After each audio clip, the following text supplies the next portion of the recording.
Pékin déconstruction, c'est un film qui parle des grands travaux qui ont été effectués à Pékin en 2007, au moment juste avant pour préparer l'arrivée des Jeux Olympiques.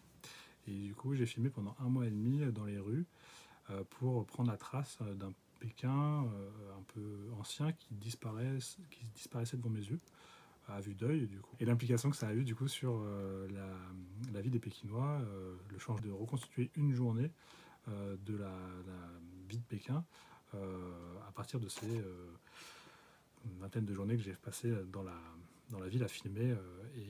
Donc on voit vraiment Pékin du lever du jour au coucher du jour.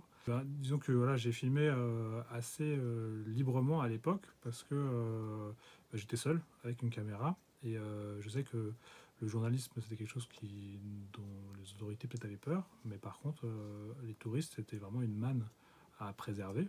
Et ben, le message que je veux faire passer, c'est je suis allé en 2007.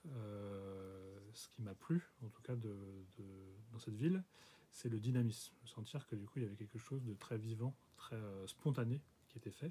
C'est quelque chose plus paradoxal de capitalisme aussi un peu sauvage. Et là, c'était moins drôle. Du coup, on sentait que on était tellement occupé à faire qu'on ne s'inquiétait pas du reste, quoi. C'était vraiment, on fonce et on avance. Et donc du coup, voilà, moi en tant que cinéaste, j'essaye de pas vraiment juger. Et une des choses qui m'a motivé par aller en Chine à l'époque, c'est que j'avais l'impression que les médias, de manière globale, avaient quand même une version assez caricaturale de la Chine, et en particulier de ce qui pouvait se passer avec Pékin, notamment pour les JO. Et je voulais voir de mes propres yeux pour m'avoir l'impression que du coup, il y avait quand même un mélange à la fois de recherche de contrôle d'un côté, mais aussi de liberté possible par d'autres biais. Et en tout cas à l'époque, je trouvais que voilà, il y avait ces deux aspects-là qui se montraient.